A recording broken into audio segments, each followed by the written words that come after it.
من الشيطان الرجيم بسم الله الرحمن الرحيم سيقول لك المخلفون من الأعراب شغلتنا أموالنا وأهلنا فاستغفر لنا يقولون بألسنتهم ما ليس في قلوبهم قل فمن يملك لكم من الله شيئا إن أراد بكم ضرا أو أراد بكم نفعا بل كان الله بما تعملون خبيرا بل ظننتم أن لن ينقلب الرسول والمؤمنون إلى أهلهم أبدا وزين ذلك في قلوبكم وظننتم ظن السوء وكنتم قوما بورا ومن لم يؤمن بالله ورسوله فإنا أعتدنا للكافرين سعيرا ولله ملك السماوات والأرض يغفر لمن يشاء ويعذب من يشاء وكان الله غفورا رحيما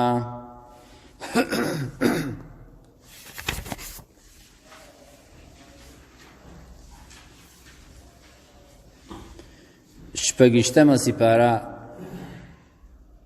سوره فتح آیت نمبر 11 مخکې آیت کی بیان شوی بیشکا کسان چې بیعت کوي ستا سره بیشکا دوی بیعت کوي د الله سره لاس د الله د پاسه د دوی د لاسونو دی پس چې مات پس هغه چا چې مات کو دا بیعت پس بیشکا ماتوي د خپل ځان د نقصان دپاره او چا چې وفا وکړه په هغه سبانی چې وعده کړي په هغې باندې د الله سره پس در دی چې وربکي دته اجر لوی بدله لویه نوی آیتونو کې بیان دی د منافقانو چې هغوی بانې کوي خندا کوي په ژبه هغه خبرې کوي چې په زړه باندې نه وي او دا ایمان والو په باره کې او د پیغمبر باره کې دا ګمان کوي چې دا پیغمبر او دا مؤمنان به ډېر زر ختم شي او دا خبره دوی ته ښایسته کړې شوې ده او په دې باندې خوشحاله دي او ناکاره ګمانونه کوي چې الله به د دې پیغمبر مدد ونه کړي نو بس دا منافق چې اصل کې کافر دی دو دپاره مونږ جهنم تیار کړی دی او د ځمکې او اسمانونو بادشاهي دا د الله تعالی ده خپل اختیار دی چاته بخنه کوي او چاله عذاب ورکوي دی الله تعالی بخونکی او مهربانه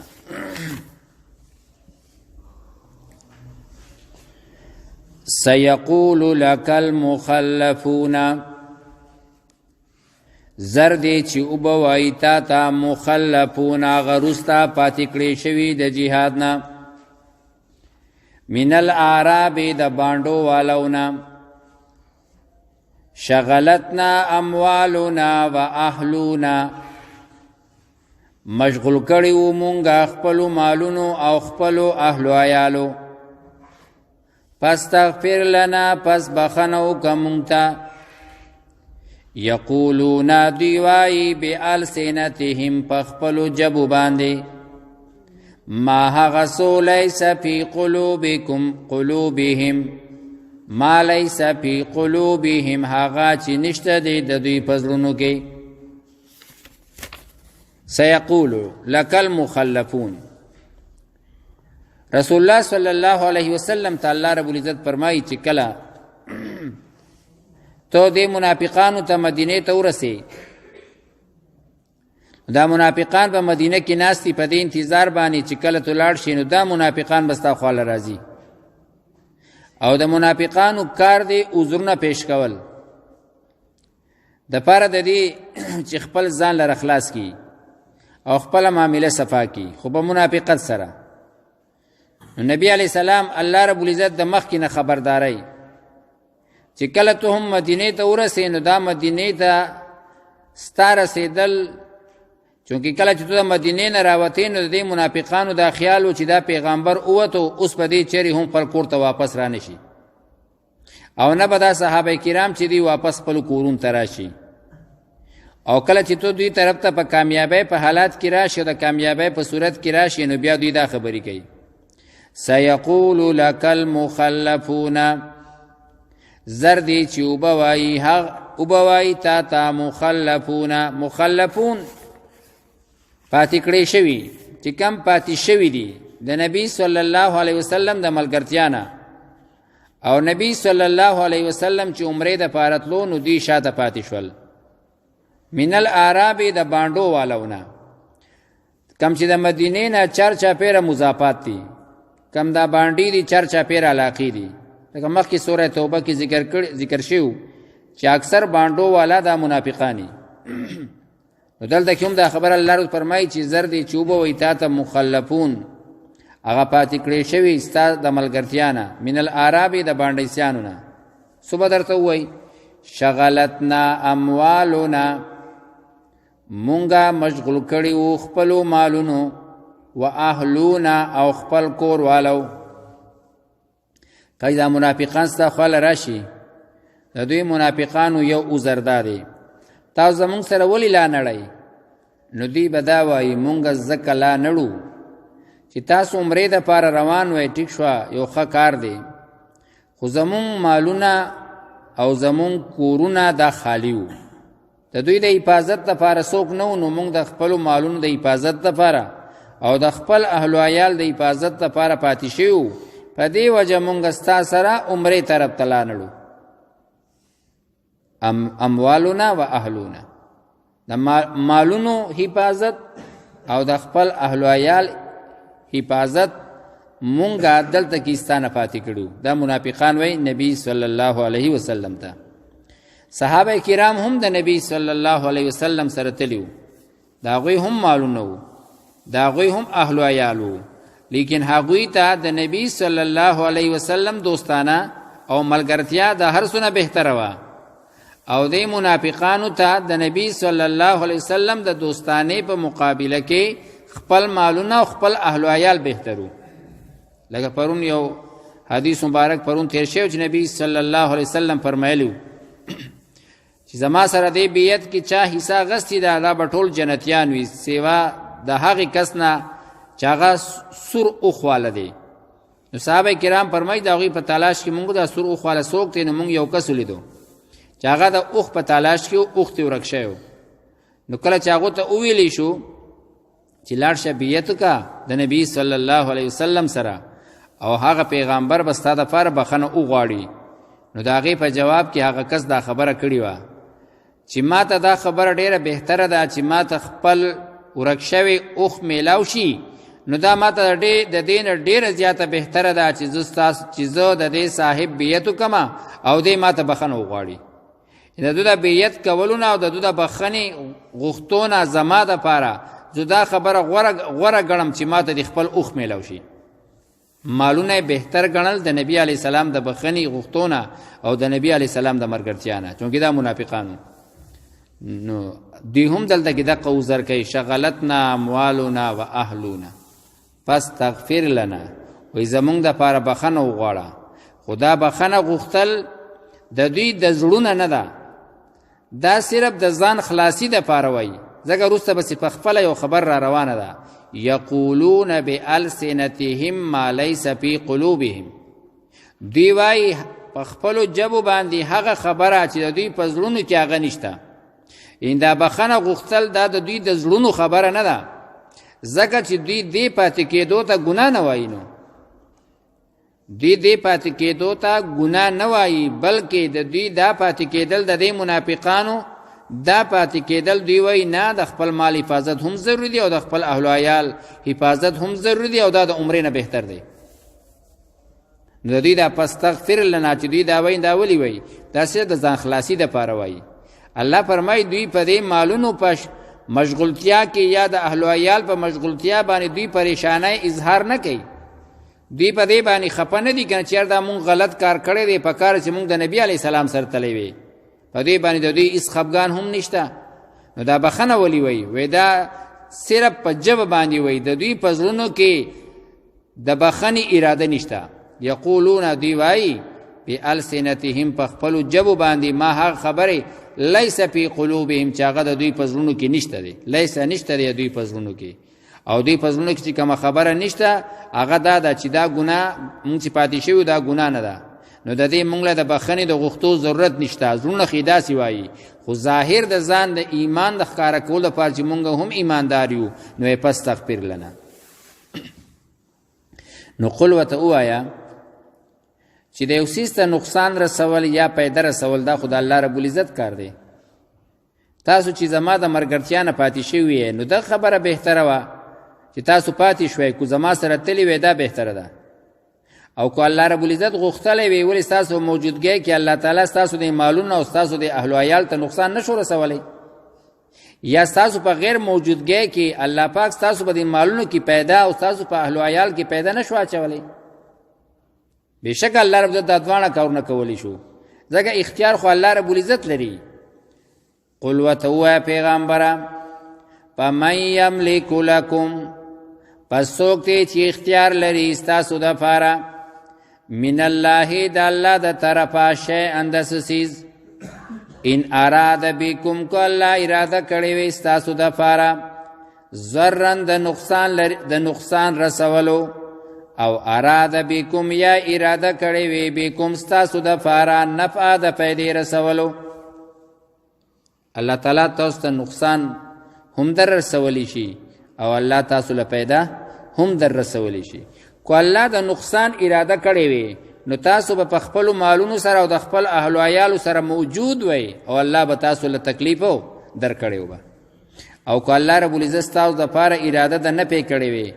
نو تاسو به د خپل اهل و عیال او د خپل کورونو نه بلری وي او الله رب العزت په تاسو له پیدا در کړې وي ځکه پیدا او نقصان د الله په اراده سره دی چې الله چاته وغواړي هغه له تکلیف ورکوي چاله وغواړي هغه له راحت ورکوي و ان یمسسک الله بضر فلا کاشف له الا هو و ان یمسسک بخیر فهو على كل شيء قدیر بس دا الله رب العزت چې چاته د شر اراده وکړه او شر هغه ته ورسو نو دا شر د دونه څوک نشي لري کولی او کو دی الله رب العزت د انسان ته د خیر رسولو اراده و فرمایله نو بیا نو دا خیر چې الله رب العزت د انسان ته رسي په دې خیر رسولو کې هیڅ څه رکاوټ نشي جوړېدی ځکه الله رب العزت غالب ذات په خپل اراده باندې سر ته رسولو باندې هغه غالب دی خو هغه د خیر اراده ده او هغه د شر اراده ده چې الله رب العزت د هر څه اراده وکړه هغه ته کن فرمایي او هغه بکیږي انما امره اذا اراد شيئا ان يقول له كن فيكون یاره کن فیکون خبره ده الله تعالی چې فرمایي دی انسان ته دې ضرر رسی کن بیا به ګوري ضرري هغه به څوک په نه پکې بدل نه کی او کو الله رب العزت اراده و فرمایله چې دوی به نه پرسی او اراده و فرمایله حکم یو کو چې نه په نو دا نه په څوک په نقصان کې نشي بدلولې بیا ځکه منافقان ته منافقان دا کارونه مکوي نقصان او د نفي مالک د الله رب العزت ته دا عقیده مضبوطه کوي چې نه په نقصان د الله رب العزت چې دې رسي چاته چې څنګه اراده فرمایله هغه به سره کیږي نو د الله رب العزت د دین په کارونو کې سستی مکوي او زما په مرګرتیا کې هم سستی مکوي ځکه زمانہ شاته پاتې کېدل د مؤمن کار نه دی د منافق کار دی کو نبی صلی الله علیه وسلم اجازت ورکړي او به خبر ده لکه مخکې ذکر شوی باز کسان ته تراشي اجازت غواړي نو هغه ته اجازت وکا ولی هغه کو واقع د سکاري چې هغه اجازت هغه ته کول پکاري نو اجازت وکا نو چې کوم په اجازت باندې او نبی علیہ السلام هغوی ته په خوشحالۍ باندې اجازت وکړي نو خو بېله خبره ده، خو لیکن دا منافقان خو بغیر د اجازته پاتې کېږي، دا خو بیا وروسته عذرونه کوي. بل کان الله بما تعملون خبیرا، بلکې دی الله تعالی په هغه څه تعملون چې تاسو کوئ خبیرا خبرداره. الله رب العزت ته پته ده چې تاسو پاتې کېدل د څه د وجې نه دي. د منافقانو پاتې کېدل د دې د وجې نه و چې مسلمانان روان دي د قریشو سره، او قریش ډېر زیات طاقتور دي او مکې والا طاقتور دي. بس دا پیغمبر چې هلته لاړ شي نو د دوس واپسې نشته. دغه وروسته آیات کې په خپله دې خبرې بیا تایید موجود دی چې بس هلته کې لاړ شي دا کافران به دا مسلمانان مکمل ختم کی، مونږ به ترې خلاص شو، او که مونږ ورسره لاړ شو نو بیا خو سره مونږ هم ختمیږو. الله فرمایي ستا د زړه د ټولو حالاتو ما ته پته ده چې کم ظاهري عمل کې او کم د فضلو کې سودي، د دې ټولو باندې زه خبردار یم. بل کان الله بما تعملون خبیرا، بلکې دی الله تعالی په هغه څه چې تاسو کوئ خبردار. بل ظننتم، بلکې ګمان کړی تاسو ألن ينقلب الرسول چې هیڅ کله به واپس را نشي پیغمبر مدینې ته، والمؤمنون او مؤمنان الى اهلهم خپل کور والتا ابدا همیشه همیشه. دیم په مدینه کې په دې انتظار ناسو اوس به خبر راشي چې نبی علیہ السلام او داغه ملګری ختم شو، بس صرف په دې انتظارو. یعنی دوی د پیغمبر علیہ السلام په باره کې او د صحابه کرامو په باره کې د هغوی د راتلو د پاره ښه ګمان نه کوو چې هغوی دې واپس شي، بلکې دا یې وی چې سره رانه شي چې دوی نه مونږ خلاص شو. لکه د مدینه کې د صحابو موجودګي په منافقانو باندې بده لګېده او په یهودیانو باندې بده لګېده، او دا منافقان او یهودیان د یو بل ملګري. بل ظننتم، بلکې تاسو ګمان کړی ألن ينقلب الرسول چې هیڅ کله به واپس را نشي رسول و پیغمبر، والمؤمنون او مؤمنان الى اهلهم خپل کور والتا ابدا همیشه همیشه. وزینا ذالک فی قلوبکم، او خیسته شوی و ذالک دا کار فی قلوبکم تاسو په زړونو کې، یعنی تاسو دا کار بے اختیار نه دی کړی چې تاسو پاتې شوی جو دا بے اختیار، بلکې خپ اختیار سره او خپ خوشاله سره پاتې شوی. وزینا دا کار تاسو ته خیسته و چې دا روسته پاتې کېدل په دې باندې تاسو ښه خوشاله یې. اسی وایه چې پس تغفر لنا مونږ ته بخښنه وغواړه، بخښنه کم طرفه تاسو په هغه نه تلو باندې خوشحالي کوله، بلکې د ایمان والو په باره کې خدا ستاسو دا ګمان لرو چې بس دی به اوس واپس نشي او ښه خوشحالي م کوله. وزین ذلک فی قلوبکم وظننتم ظن السوء، او ګمان کړی تاسو ګمان ناکاره. ګمان ناکاره دا و چې دوی دا ګمان و چې الله تعالی به چرې هم د دې پیغمبر مدد نه کوي، او الله تعالی به چرې هم د دې ایمان والو مدد نه کوي، ځکه چې د دې پیغمبر او د دې ایمان والو چې کم دین دی، دین اسلام دا باطل دین دی، دا بیکار دین دی، او الله تعالی د دې بیکار دین مدد نه کوي. وظننتم، دا څون ناکار ګمان و د دوی د نبی صلی الله علیه وسلم په باره کې او د ایمان والو په باره کې. نو تاسو دا ګمان کړی، وظننتم ګمان کړی تاسو، ظن السوء ګمان ناکاره، چې دا تاسو کې داسې منافقانو کې دا صفات موجود دي. نو الله تعالی فرمایي وکنتم قوما بورا، تاسو یو قوم یې بورا هلاک کړی شوی، تاسو هلاک کړی شوی قوم یې ای منافقانو، چې تاسو د پیغمبر او د مؤمنانو په باره کې دا بدګمانۍ کوئ او دا عذرونه پیش کوئ او د پیغمبر علیه السلام په غیر موجودګۍ کې د خوشحالۍ اظهار کوئ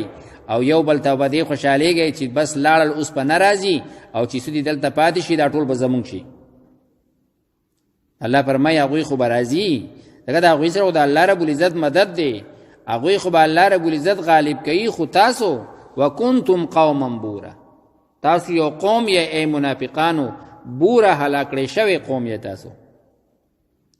ومن لم يؤمن بالله ورسوله فإنا اعتدنا للكافرين سعيرا، هغه څوک لم يؤمن بالله چې ایمان را نوړو د الله په یووالي ورسوله او په پیغمبر باندې چې دا منافقان دي فإنا اعتدنا للكافرين سعيرا پس بشکه تیار کړی دی مونږه د فار د کافرانو سعیره ګرم اور منافقان ته کافران وي ځکه منافقان کافرانی دی په جب باندې یو خبره کوي او په ځلو کې بل خبره د دې منافقانو مشر عبد الله ابن ابي ابن سلول منافقانو مشر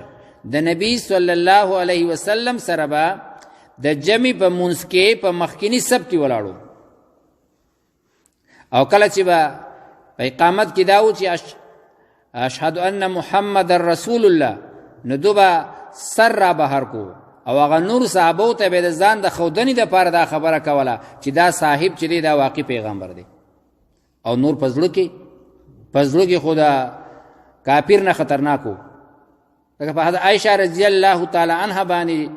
چې کوم الزام په سوره نور کې الله رب دې هغه صفائی فرمایلی و د بدکارۍ الزام په حضرت عائشہ رضی الله تعالی عنها باندې دې ظالم لګولې وکنتم قوما بورا اگر چې الله رب دې هغه صفائی د قران مجید په سوره نور کې په ډیرو آیاتونو کې فرمایلا لیکن دا منافق نو ظاهری یو سیزو خودو به ځان یو شان او بیا چې پزړو کې ونه بل شانو وکون چې زګه د ایمان د پردا خبره لازمی ده چې پزړه باندې تصدیق وي او په جب به اظهار وي په جب باندې به د خبر اظهار کین او د هغه سره به د زړه تصدیق لازمی وي صرف د جبی په وینا باندې مسلمان نشي جوړې دي یو ایمان والا نشي جوړې دي تر څو پر چې د ایمان اقرار سره د زړه تصدیق شامل نه وي منافقان ولی کافران دي پس جب باندې خواغي اظهار کوو خو زړه دغه تصدیق د دې خبرو نه کوو کم چې جبی با اظهار کوو نو ومن لم يؤمن بالله هر هغه څوک چې ایمان را نه وړو په الله باندې ورسوله او په پیغمبر دغه باندې فإنا اعتدنا للكافرين سعيرا پس بشکه تیار کړی دی موږ د کافرانو لپاره سعیره ګرم اور ولله ملک السماوات والارض الله د لپاره بادشاہي د اسمانونو او د زمکې ده زمکه هم د الله رب العزت او اسمانونه هم د الله تعالی دي په اسمانونو کې چې سودي هغه هم د الله رب العزت دی او په زمکه کې چې سودي هغه هم د الله رب العزت دی نو اے منافقه د منافقت کولو ضرورت دی تشلاس راغلی او تشلاس په دې دنیا نه زی بس دغه وقتی طور باندې په اوسیز باندې مجازي مالک نو د هغه مجازي مالک ولی حقيقي مالک جوړيږي چې د الله رب العزت دین دشمنه ته ودرېږي دا خو زادر وقتی سیز دی سو بور دی ژوند دی استاد چې کله دا ژوند واغستل شو خبره دی ختم شو بیا ستانه دی بیا د بل چا دی او دا خو یوازې د دې دا خو د هر وخت سره دا خبر را روانه ده څومره خلق براغلی او هغوی به په دې مختلفو کاروبارونو باندې مختلفو نوکرو باندې مختلف جایدادونو باندې بداغوی قبضه وي داغوی داوی وي نن د بل چا سره دی خود دینه بعد بدا د بل چا سره داغوی نه بعد بدا د بل چا سره وي صرف داوی روان دي او اصل سیس چې دین ولله ملک السماوات والارض ولله میراث السماوات والارض ولله خزائن السماوات والارض اختیارمن هما غدي خزانه هم دا غدي او چاله چې سور کې د دې ټولو پاتې کېدل هم دی الله رب العزت دی نو هر څه د الله دی صرف وقتی پاغه باندې مجازي مالک وقتی پاغه باندې بادشاہي ده بس ځکه انسان چې کله وایي زما مال نبی اسلام فرمایي تعجب د حیرانتیا ده ستا خو هغه مال دی تو خړو تاوس کو تا واغوس او اخرت ته ولېګو دا باقي چې داستا خو نه دی دا خو د وارثانو مال دی دا خو روز ته بل چا ته پاتې کیږي ولله ملک او بیا دا غوین او په اخره کې به دې وخت راشي چې لمن الملک اليوم لله الواحد القهار بادشاہي دا چا ده ټول به خاموشي څوک جواب ورکوونکی نشته نو الله په خپل فرمایي لله الواحد القهار الله لره دا چې یو دی او غالب دی نو هر څه د الله دی یغفر لمن یشاء ويعذب من یشاء بخنه کوي هغه چاته چې وغواړي او عذاب ور کوي هغه چاته چې وغواړي نو الله بخنه کوي هغه چاته چې وغواړي چې هغه مؤمنان دي او عذاب ور کوي هغه چاته چې وغواړي چې کافران دي مشرکان دي منافقان دي ځکه دې دریو د پاره تو د دې دریو د پاره معافي نشته کافر چې دې چری هم جنت ته نشي تللی مشرک چری هم جنت ته نشتلی، منافق چری هم جنت ته نشتلی. هغې دپاره مخکې قرآن مجید یو مثال ذکر کړی او وایي د دې خلکو جنت ته داخلېدل داسې دي چې د ستنې په سوري کې تر څو پورې اوښ ورننوتی نه وي دوی جنت ته نشي تللی. نو د ستنې په سوري کې به اوښ څنګه ورننوځي؟ مقصد دا ناممکن څیز دی. یغفر لمن یشاء، نو بخښنه کوي د پاره د هغه چا چې وغواړي چې هغه ایمان والا دي. دغه د ایمان والو د پاره به بخښنه کېږي تر دې پورې که دوی جهنم ته هم لاړ شي، خو یو ځل به دا ایمان والا الله رب العزت وبخي، سزا به ورکړي ولا او د هغې نه بعد چې دی راوباسي به. لیکن کافر لره او منافق لره او مشرک لره راوتل د جهنم نه نشته، بلکې منافق خو د ټول نه په لاندې درجه کې پروت دی او سر راوتل شته دی نه. وکان الله غفور الرحیم، الله بخونکی او مهربانه دی. دا اوس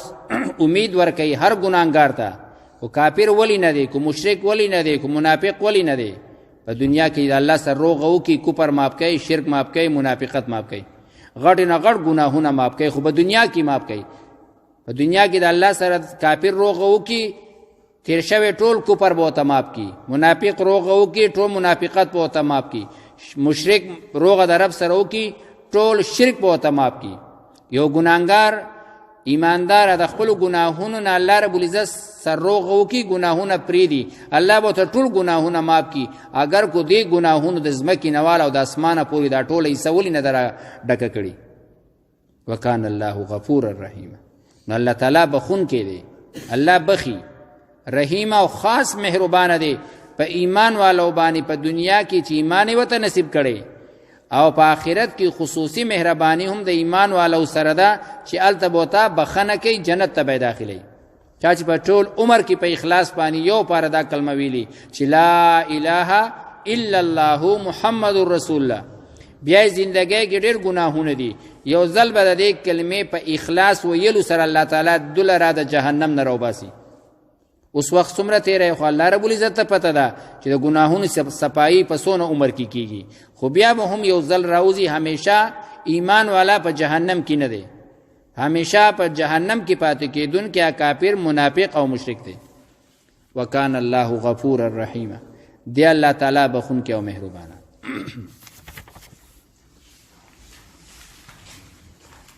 سیقول لک المخلفون، زردی چې وبوي تا ته هغه روستا پاتې شوي، من الاعراب د باندو والونا، شغلتنا اموالنا، مشغول کړیو مونږه خپلو مالونو، و اهلونا او خپل کور والو، پس تغفر لنا، پس بخنو غواړه زمونږ دپاره. یقولون دی وای بالسنتهم په خپلو جبو باندې ما هغه څه لیس فی قلوبهم چې نشته دی د دوی په زړونو کې. قل اوایا فمن یملکو، پس څوک دی چې اختیار لري لکم ستاسو دپاره، من الله د الله د طرفه، شیئا د څه څیز، ان اراده کو غواړي بکم ضره په تاسو باندې تکلیف، او اراده بکم نفع یا ارادو کی ستاسو دپاره د پیدې. بل کان الله، بلکې الله چې دی بما په هغه څه تعملون خبیره چې تاسو کوئ خبردار دی. بل ظننتم، بلکې ګمان کړی تاسو، ان ینقلب الرسول، چې هیڅ کله به واپس نشي پیغمبر، والمؤمنون او مؤمنان، الی اهلیهم خپل کور والو ته، ابدا همیشه. وزین او خیسته ښکاره کړی شوی دی ذالک دا کار، او خیسته شوی دی ذالک دا کار فی قلوبکم ستاسو په زړونو کې. وظننتم او تاسو ګمان کړی ظن السوء ناکاره ګمان، وکنتم قوما بورا او تاسو یو قوم برباد کړی شوی، هلاک کړی شوی. ومن لم یؤمن بالله، چا چې ایمان را نوړو په الله باندې،